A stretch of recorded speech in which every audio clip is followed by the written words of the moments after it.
Galera, na nossa última aula, a gente abordou lá a filosofia moderna, também o início, o princípio dessa filosofia moderna, mas a gente abordou basicamente a corrente filosófica nomeada o empirismo, né? Então nós vimos o desenvolver, o início desse empirismo com os filósofos Thomas Hobbes e Francis Bacon, né? Bem, esse empirismo ele nasce no contexto do século XVI, XVII e se desenvolve no passado tempo. Aí nós veremos outros filósofos empiristas ainda, como David Hume, como John Locke, Adam Smith, são um contexto mais iluminista. E a gente vai abordar dentro de filosofia iluminista. Então, um contexto posterior a essa filosofia moderna, né? Em relação aqui a essa aula específica, a gente vai abordar o racionalismo, que é uma outra corrente filosófica desse contexto de filosofia, dessa nova idade moderna que está se enquadrando aí, que está no contexto histórico posterior à queda e à tomada de Constantinopla, né, em 1453. Bem, a gente começa abordando esse racionalismo, lembrando dos seus principais pensadores e lembrando da sua definição. Então, o racionalismo é uma corrente filosófica de valorização do pensamento racional e lógico, partindo da negação do empirismo esse que a gente viu, que é a valorização da experimentação, né? das experiências, como, digamos, um meio para alcançar o conhecimento. Esse racionalismo aqui, ele vai negar a experiência e valorizar a racionalidade. Então, nós vamos ver uma grande diferença em relação a essas vertentes do pensamento filosófico, né? Seus principais pensadores em primeiro ponto, nosso querido René Descartes, que também é conhecido, cujo nome, né, verdadeiro é Renatus Cartesius, e que ganha esse nome porque é o René das Cartas, na França, no século XVI, XVII. Né? Então, basicamente, Descartes é, digamos, o promissor, o primeiro a desenvolver essa filosofia racionalista e um dos mais importantes filósofos da história do planeta, uma vez que ele embasa todo o pensamento nosso contemporâneo, mas também cria invenções sensacionais aí para a área tanto da matemática quanto da física. Lembrando que esses pensadores da nova idade moderna, né, posterior ao renascimento cultural, são todos, em sua grande maioria, seguem, em sua grande maioria, várias áreas do conhecimento. Então, se a gente pegar lá o que a gente falou dos renascentistas, a grande maioria deles eram pintores, escultores, engenheiros, arquitetos, tudo, matemático, físico, astrônomo, tudo que existia, né? Assim como Descartes e Pascal, que a gente vai abordar mais a fundo. Bem, então, Descartes, que morre aí aos 54 anos de vida. Pascal também, o outro que nós abordaremos hoje, nós abordaremos Descartes e Pascal. Spinoza e Leibniz nós deixaremos um pouquinho de lado, porque não é comum nós vermos questões em concurso, nem vestibular em relação a Bento de Spinoza ou Gottfried Leibniz, né? Sempre relacionado a Descartes e a Pascal.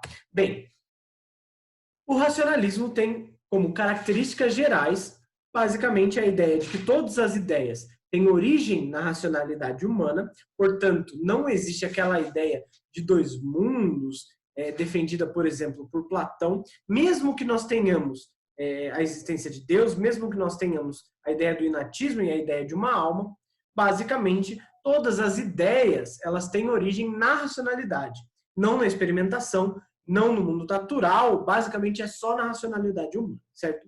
Bem, além disso, as experiências práticas não vão ter valor cognitivo, segundo essa vertente do pensamento, podendo nos enganar. Então, segundo tanto Descartes quanto Pascal e os grandes racionalistas da história aí, as experiências práticas, elas não vão ser visualizadas como um meio para se obter o conhecimento, mas sim exatamente o contrário. As experiências práticas, elas nos levam ao erro, elas nos induzem ao erro, né? É isso que defende essa vertente do pensamento, esse racionalismo. Além disso, nós temos a formação dos conhecimentos com base nas leis universais da razão. E a gente vai entender isso um pouquinho mais a fundo quando nós trabalharmos Descartes logo menos, né?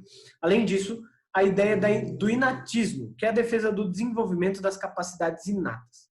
Tanto segundo Descartes, quanto Leibniz, quanto Pascal, o conhecimento ele já vai estar pré-existente, ele vai se encontrar pré-existente já no pensamento humano, na alma, portanto, Basicamente, nós vamos dar luz àquela ideia de Sócrates e de Platão também, dar luz ao conhecimento com base no que nós racionalizamos. Ou seja, basicamente, com o nosso próprio pensamento, nós damos luz ao conhecimento, né? Bem, além disso, a indução vai ser o principal método filosófico. Então, basicamente, a ideia intuitiva da racionalidade humana de pensar por si só é exatamente a base desse método filosófico, né? E a matemática vai servir como amparo para a defesa das teorias.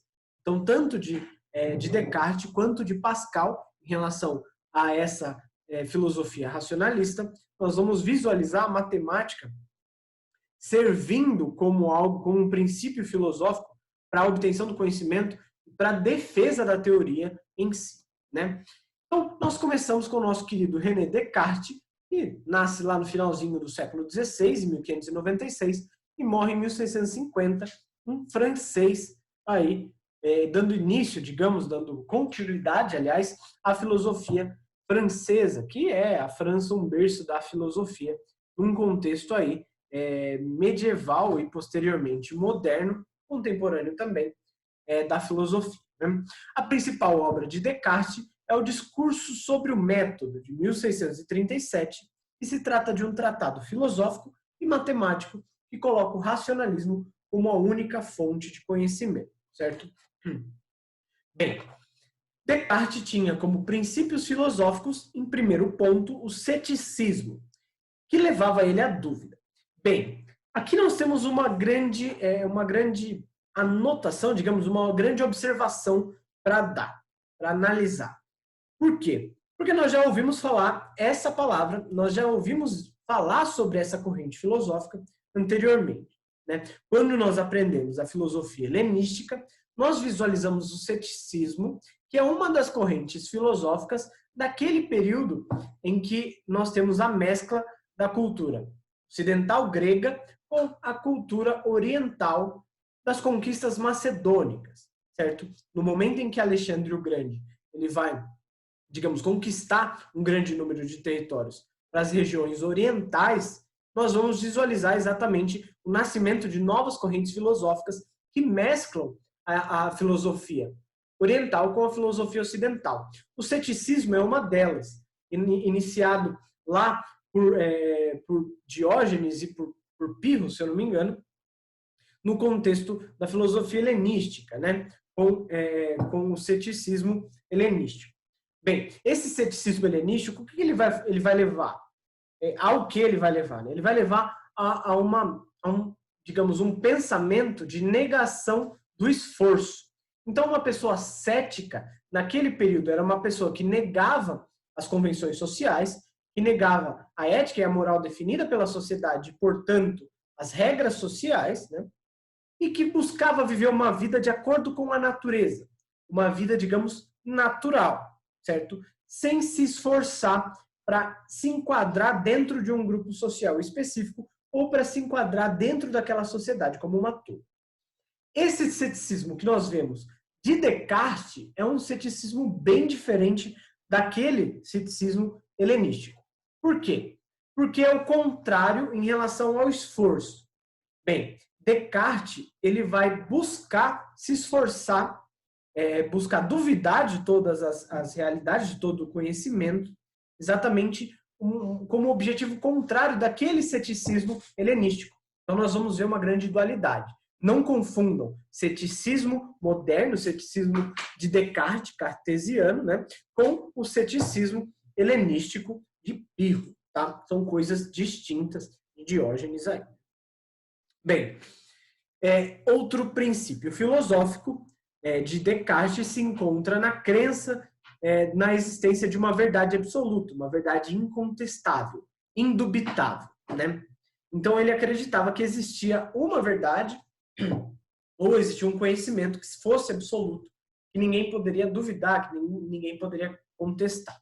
Além disso, nós temos o dualismo cartesiano, com a ideia da existência de corpo e mente como substâncias distintas, separadas e que interagem entre elas, certo? Que é uma nova leitura em relação a isso. uma vez que a filosofia até então, ela tratava esse corpo e alma ou como algo único, junto, né, como é o caso aristotélico, basicamente era uma coisa só, corpo e alma. Se a gente for pegar a teoria de Thomas Hobbes, mais tarde, por exemplo, que é um dos filósofos aí, empiristas, que vai dar continuidade aos estudos aristotélicos, ele vai dizer que o homem é uma máquina. Então, que tanto alma ou mente quanto corpo são uma coisa só, que fazem parte da estrutura, da engrenagem, digamos, desse ser humano, né? Enquanto Descartes vai dizer que são coisas distintas, separadas, mas que interagem entre si, tá? As ideias inatas, novamente, que nós já abordamos há alguns minutos, que é aquela ideia de que elas estavam, que elas já pré-existiam nos indivíduos, dispensando, portanto, as percepções sensoriais. Ou seja, como as ideias, como o conhecimento ele já estava dentro da alma de cada indivíduo, dentro da mente de cada indivíduo, você não precisa ter experiências, você não precisa experienciar as coisas para conhecê-las. Você precisa o quê? Racionalizar. E por meio do pensamento, você vai alcançar essas ideias inatas, essas ideias, portanto, esse conhecimento que já pré-existe dentro de cada indivíduo. Certo? Nós temos uma leitura diferente, portanto, em relação à grande maioria das correntes filosóficas que estavam no linguajar popular, estavam sendo divulgadas, difundidas até então. Né? Então, nós temos uma grande transformação na filosofia em relação a isso também. Mesmo que essa ideia, mesmo que esse conceito de natismo já existisse e já tinha sido difundido antes, como principalmente lá atrás, na filosofia grega, com Platão com Sócrates e Platão, e posteriormente também durante a filosofia medieval, com Santo Agostinho, né, que é o filósofo platônico cristão, aí que nós abordamos em filosofia medieval, em patrística. Bem, além disso, outro princípio filosófico cartesiano é o desenvolvimento do método da dúvida, o que nós vamos chamar de método cartesiano, que se tratava de questionar toda e qualquer teoria e ideias pré-existentes. Bem, a ideia de Descartes é aquela velha ideia de o que seria mais fácil para a gente alcançar uma verdade absoluta. Nós duvidarmos de tudo que existe no mundo ou nós duvidarmos de cada coisa uma a uma. É mais fácil você duvidar de tudo e, negando tudo, você vai colocando dentro de uma cesta só aquelas que são, de fato, verdade, que se tratam de algo absoluto, do que você analisar uma a uma e ter o trabalho de visualizar se ela é falsa ou se ela é verdadeira, uma a uma. Você nega todas e depois você vai colocando cada uma, vai comprovando cada uma de vez, né, de cada vez. Bem, esse método cartesiano, ele está diretamente ligado com o nosso último princípio filosófico, digamos, que é a dúvida hiperbólica cartesiana. Hiperbólica essa que se trata de algo sistemático, que se trata de algo exagerado. Hiperbólico é sinônimo de exagerado, né? De exagero. Uma hipérbole é um exagero, basicamente. Bem, a ideia de Descartes é exatamente tratar essa sua dúvida que ele tem como algo exagerado. Por quê? Porque ele entende que seja algo exagerado. Ele entende que nem tudo no mundo tenha de ser questionado. Mas é mais prático e mais fácil nós sistematizarmos, negarmos tudo, a existência de tudo, e a partir dessa negação nós estudarmos cada coisa e chegar a verdades absolutas. Certo? Então, a teoria cartesiana, ela é uma teoria de esforço de dúvida sobre tudo, né? Basicamente, a gente vai analisar isso mais para frente, mas quando ele diz aquela velha ideia do penso, logo existo, isso quer dizer o esforço que ele está tendo exatamente para duvidar de tudo e para alcançar uma verdade absoluta. Coisa que a grande maioria dos filósofos anteriores a ele não se deram ao trabalho, né? Bem, essa dúvida hiperbólica, ela vai questionar o que é possível nós colocarmos em dúvida.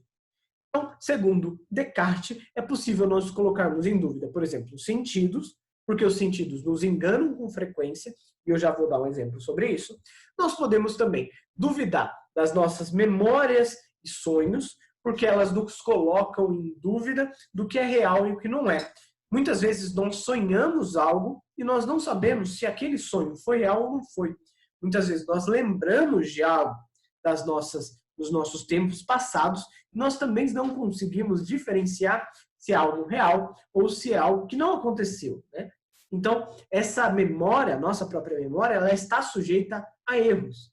E os nossos sonhos acabam nos levando também a uma falsa ideia de memória, né? Além disso, Descartes vai duvidar dos sentimentos, que, segundo ele, nos faz julgar o conhecimento de forma errônea. Então, quando nós visualizamos algo que pode ser verdade ou pode não ser, mas que o homem, digamos, busca conhecer, ele vai julgar de acordo com o seu sentimento naquele determinado momento. Isso vai levar ele ao erro. Ele tem de ser sempre, digamos, racional, sem colocar em prática, sem colocar nesse contexto os seus sentimentos, para que ele possa julgar o conhecimento de forma verdadeira, de forma correta, certo? E não cometer o erro que o sentimento leva ele a cometer. Isso serve para todos os nossos quesitos na vida, né? Quem nunca errou por um sentimento ali? Bem, além disso, nós temos a teoria do gênio maligno. Ele vai dizer que talvez exista um gênio maligno, uma pessoa, um ser superior, que nos faz duvidar de todo o conhecimento verdadeiro. E nós devemos partir o nosso conhecimento, nós devemos partir o nosso pensamento, nossa racionalidade, a partir dessa teoria. Exatamente para que nós possamos questionar tudo, para não darmos a chance, exatamente, do gênio maligno questionar e duvidar do conhecimento, nos fazer questionar e duvidar do conhecimento verdadeiro, uma vez que nós já o comprovamos, segundo todas as partes do método, digamos, né, os passos do método. Bem, aqui nós temos a ideia exatamente dessa dúvida que ele coloca em relação aos sentidos. Ele vai dizer que os sentidos nos enganam com frequência. E para demonstrar isso, ele vai dar a ideia da ilusão de ótica. Segundo ele, nós podemos visualizar aí que a ilusão de ótica de linhas paralelas, feita para parecerem tortas, pode enganar nossos sentidos. Descartes julga que não devemos aceitar nada como verdadeiro ou dado, mas, em vez disso, devemos nos despojar das ideias pré-concebidas a fim de poder chegar a uma posição de conhecimento. Então, nós temos essa imagem aí de algumas linhas paralelas que nos dá a sensação, segundo os nossos sentidos, aqui no caso visuais, de que está tudo errado, de que está tudo bagunçado aí, e de que não existe uma estrutura correta. Quando, na verdade, as linhas, elas estão corretas sim, né? E, na grande maioria das vezes, nós vamos imaginar, nós vamos visualizar que essas linhas, elas não estão corretas, distribuídas corretamente. Na verdade, elas estão. Bem, esse método cartesiano, ele é composto por 4 regras que a gente vai analisar agora. Bem, a primeira regra é a regra da verificação. Basicamente, quando você for buscar o conhecimento, você for buscar a verdade de alguma coisa, você deve buscar por evidências reais e indubitáveis em relação ao fenômeno estudado. Então, você deve verificar as evidências em relação a esse fenômeno. Ele existe? Ele não existe? Ele acontece rotineiramente? Como que ele acontece? Por que ele acontece? Depois disso vem a análise, que é a divisão da dificuldade no maior número de partes possível, buscando facilitar a compreensão. Então, nós vamos pegar o que nós desejamos estudar, nós vamos dividir em várias partes e estudar uma a uma. Para facilitar nós a compreendermos o todo, nós vamos dividir esse todo em várias partes e buscar concluir, digamos, e buscar considerar cada uma delas. Em terceiro ponto, nós temos a síntese, que seria a partir das partes mais simples para as mais complexas, estudar, né, esse determinado fenômeno, esse determinado objeto, a partir das partes mais simples para as mais complexas, agrupando as partes novamente, formando um todo. Então, a gente vai estudar, vai dividir no maior número de partes possível, vai estudar das mais simples para as mais difíceis, depois que nós terminarmos isso, nós formamos o todo novamente, para ver se tudo se encaixa perfeitamente, para ver se nós não cometemos nenhum erro, né? E por último, nós temos a última regra do método cartesiano, que seria a revisão, a enumeração, a revisão do processo. estruturação das conclusões e princípios utilizados, buscando garantir que nada tenha sido deixado de lado e, portanto, não tenha cometido nenhum erro em relação a esse método, né? Basicamente, galera, isso aqui que nós estamos estudando agora, ele vem, digamos que como uma continuação racional da abordagem empírica de Isaac Newton. Você lembra que o método científico é aquele baseado, em primeiro ponto, na visualização do caso, estudar na observação dos fatos, em segundo ponto, na formulação de hipóteses, e no terceiro ponto, a realização de experiências. Aqui, nós não precisamos realizar experiências para chegar a uma conclusão de que algo esteja correto ou não. Mas nós precisamos apenas revisar o processo racionalmente. Ou seja, todas as partes agora são racionais. Isso aqui, esse método cartesiano, ele vai ser aplicado também na grande maioria das áreas do conhecimento, das ciências, portanto, em relação ao mundo, né? Claro, nós estudaremos o mundo mais próximo daquela teoria, daquele ideal newtoniano, né, de Newton. Mas em relação à grande maioria das ciências sociais, nós vamos estudar dessa maneira cartesiana aqui, porque não necessariamente a gente precisa realizar experiências segundo um ponto de vista racional, certo? Então nós apenas estruturamos o nosso próprio pensamento, buscando considerar algo, buscando comprovar algo, né, como conhecimento verdadeiro ou falso. Bem, frente a esse método cartesiano, frente a essas 4 regras básicas em que ele vai abordar, em que ele vai buscar esse conhecimento verdadeiro, ele chega à conclusão e à primeira verdade indubitável, que é o cogito ergo sum, ou, em português, penso, logo existo. E aí nós vamos ver uma nova lógica, digamos, sendo imposta à filosofia.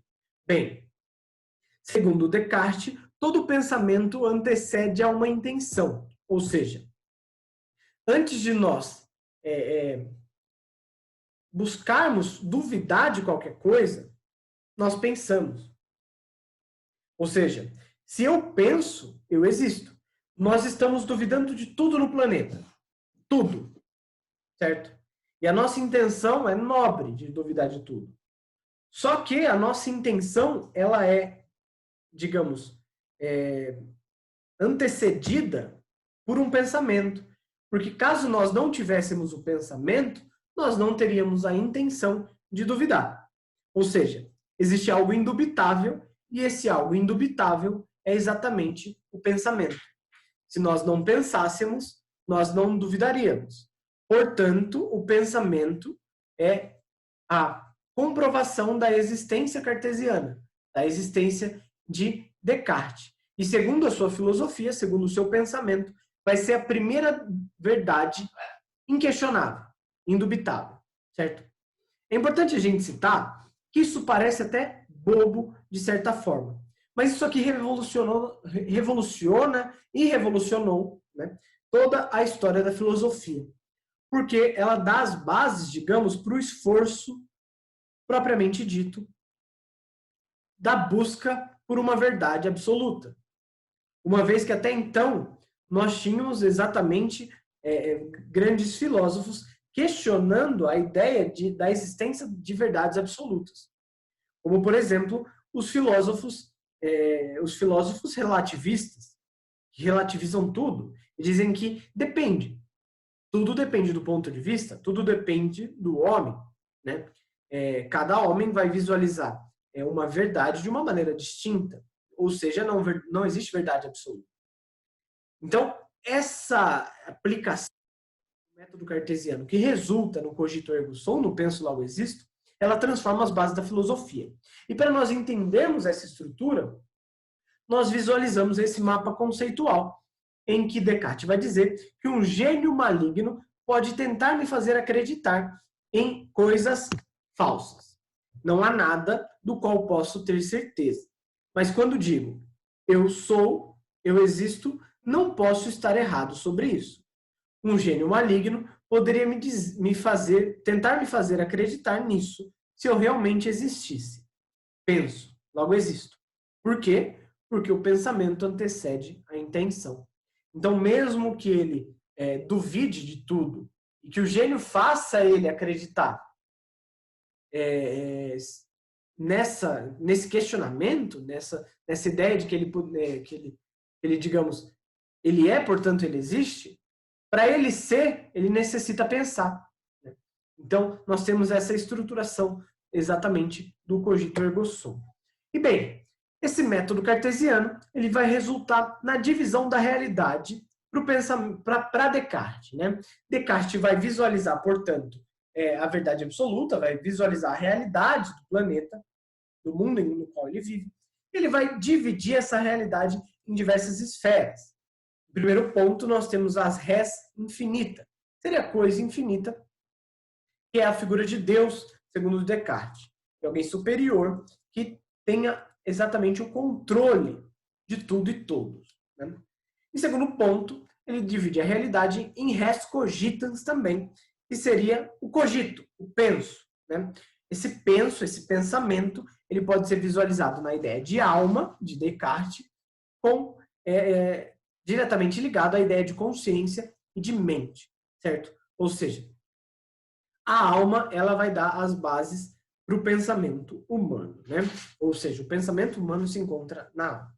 E por último, a resistência, que seria a coisa além, a coisa, digamos, mundana, né? Seria o corpo, a matéria.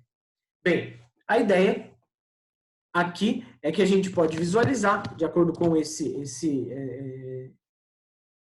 mapa conceitual aqui, que ele vai, digamos, questionar exatamente... vamos lá, peraí. Acusar o método da dúvida, a única questão que Descartes pode definitivamente responder é se ele pensa. Isso não lhe permite provar a existência de seu corpo ou do mundo exterior. Ou seja, basicamente, ele vai pensar, ele vai estruturar esse pensamento, esse conceito de divisão da realidade entre res infinita, cogitans e extensa, e ele vai, digamos que, questionar, duvidar exatamente do seu próprio pensamento, uma vez que nós temos esse processo de buscar um conhecimento absoluto, verdadeiro, portanto. Né? Então ele vai questionar se ele tem um corpo, se ele está pensando e se existe um mundo exterior.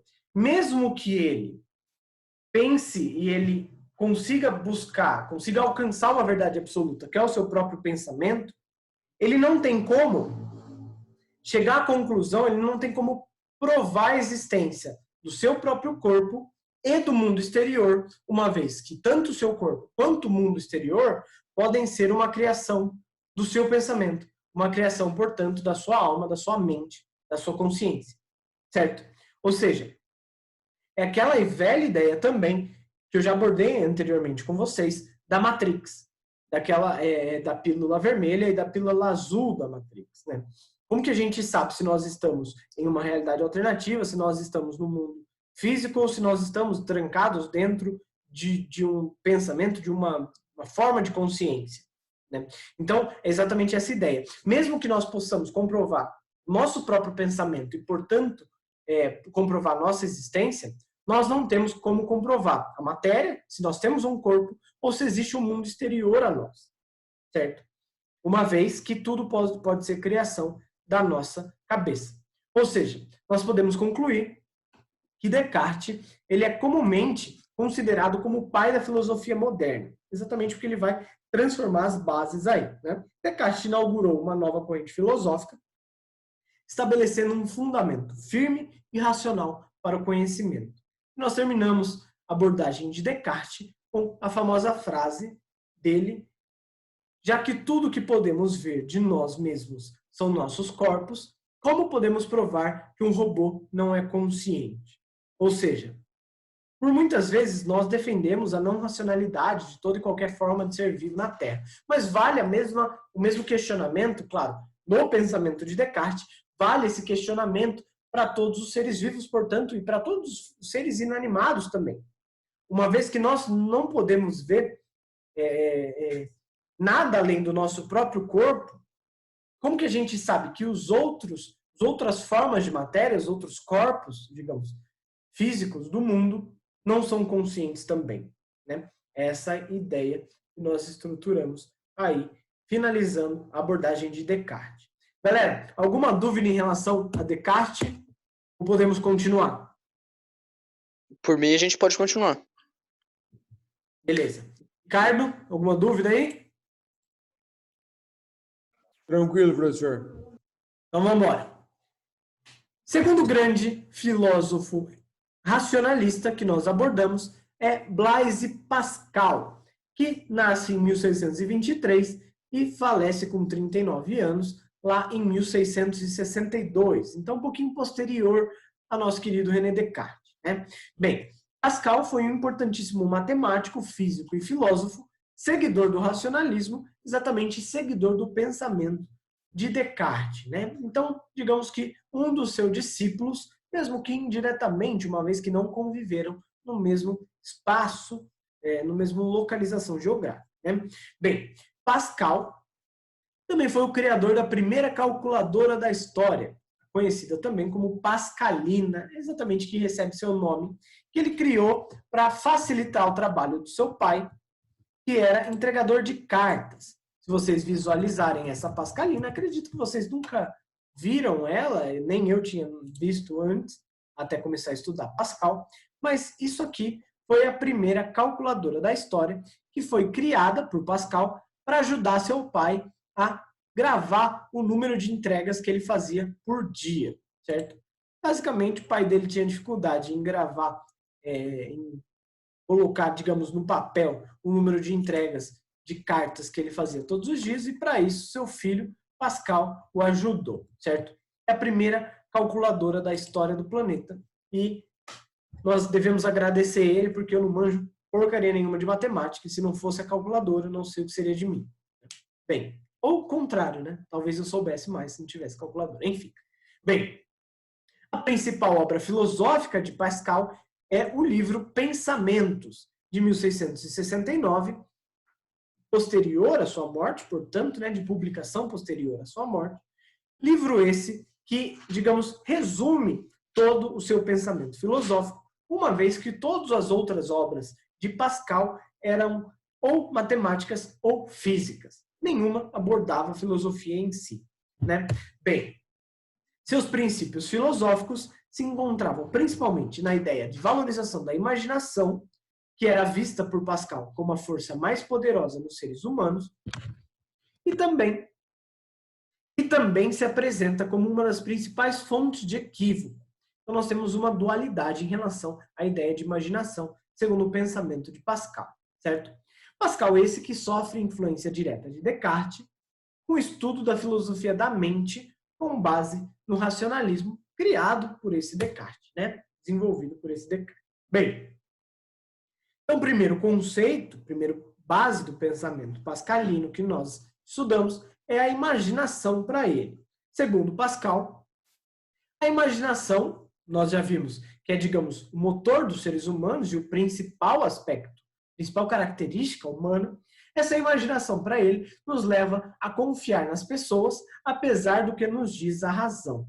Segundo Pascal, somos constantemente iludidos pela imaginação, fazendo julgamentos errados, inclusive sobre as pessoas, baseados, por exemplo, no modo de vestir. Como ele vai dizer, como médicos e advogados, por exemplo, que se vestem com distinção. Então, nós tendemos a nos deixar pré-conceber, digamos, uma ideia, pré-julgar alguém com base na vestimenta dessas pessoas. É um exemplo dessa ideia da imaginação de Pascal, né? Então, quando nós visualizamos a figura de um médico, a figura de um advogado, a figura de um banqueiro, que sempre se encontra bem vestido, nós tendemos a acreditar muito mais nessa pessoa do que em uma pessoa que anda desleixada, em uma pessoa que anda de qualquer jeito. Então, nós nos deixamos, digamos, ser controlados pela nossa própria imaginação, uma vez que nós não temos comprovações racionais, nem comprovações reais, digamos, né? De que as pessoas sejam de fato, por exemplo, confiáveis. Né? E nós confiamos nelas com base, por exemplo, nesse modo de vestir ou outras coisas. Né? Então, é um exemplo exatamente do que a imaginação nos leva, né? Da onde a imaginação nos leva. Nós podemos estruturar esse pensamento na ideia de que ele vai dizer, né, de que a imaginação é uma força poderosa no ser humano, ela pode ultrapassar a nossa razão, mas pode levar a verdades ou falsidades. Podemos ver beleza, justiça ou felicidade onde elas não existem realmente. A imaginação nos desvia, portanto, do caminho. É aquela velha ideia que nós abordamos na terça-feira passada, quando eu dei uma aula para vocês de Bauman. Lembra aquela ideia das fotos e do mundo líquido que nós temos, que nós vivemos hoje em dia? Nós podemos visualizar uma foto no Instagram, lá, por exemplo, uma foto de alguém feliz, sorrindo, e nós imaginamos que a vida daquela pessoa é maravilhosa. A pessoa está em Paris, em cima da Torre Eiffel, tirando uma selfie maravilhosa. Sorrindo, super feliz, né? E nós julgamos como ela se encontra sorrindo, como ela se encontra bem vestida, no topo da Torre Eiffel, ela deve estar feliz. Bem, isso é um desvio da realidade, uma vez que nós não temos comprovação dessa verdade, desse conhecimento que nós pré-concebemos dentro da nossa imaginação, dentro do nosso pensamento, certo? Ou seja, segundo ele, a imaginação nos desvia do caminho do conhecimento, da obtenção do conhecimento. Né? E nós finalizamos o pensamento pascalino, pensamento de Pascal, com a famosíssima aposta de Pascal. Se nós temos uma complexidade muito grande para entender o que fora o racionalismo, como ele se desenvolveu, isso aqui vai facilitar imensamente. Bem, Pascal ele admitia a impossibilidade de dar bons fundamentos racionais para a crença religiosa. Por que você vai crer em Deus? Nós temos N motivos para não crer. Né? Então, qual é a nossa justificativa para crer? Bem, ele vai oferecer bons fundamentos para se querer crer, para se querer tais crenças. E eu coloquei para vocês aí uma charge que justifica, que resume muito bem esse pensamento. Nessa charge, uma joaninha vai chegar para outra e vai dizer: vamos supor que haja 50% de chance de Deus existir. Se agirmos com piedade e ele existir, nosso ganho, a felicidade eterna, será infinito. Se ele não existir, nossa perda será finita, será pequena, ou seja, será apenas os sacrifícios da piedade. Assim, o retorno esperado sobre a piedade é infinitamente positivo. E aí a Joaninha vai virar para ele, provavelmente é a esposa dele, vai falar: João, você sempre vem com essas quando apronta. O que aconteceu? Ela não entendeu nada, né? Bem, para a gente entender essa aposta de Pascal mais aprofundadamente, nós analisamos exatamente ela por si só. Pascal vai dizer que você tem duas opções: crer na existência de Deus ou não crer na existência de Deus. Isso pode resultar em duas coisas: ou Deus existe ou Deus não existe. Se você crê e Deus existir, o seu ganho vai ser infinito, tirando aquilo que você perdeu durante a vida, né? O tempo, digamos, o esforço de piedade que você perdeu durante a vida, certo? Bem, ou que você não perdeu uma vez que, né, que teve um resultado prático. Se você crê e Deus não existir, você vai ter a perda apenas no esforço que você teve para crer em Deus. Se você não crê e Deus existir,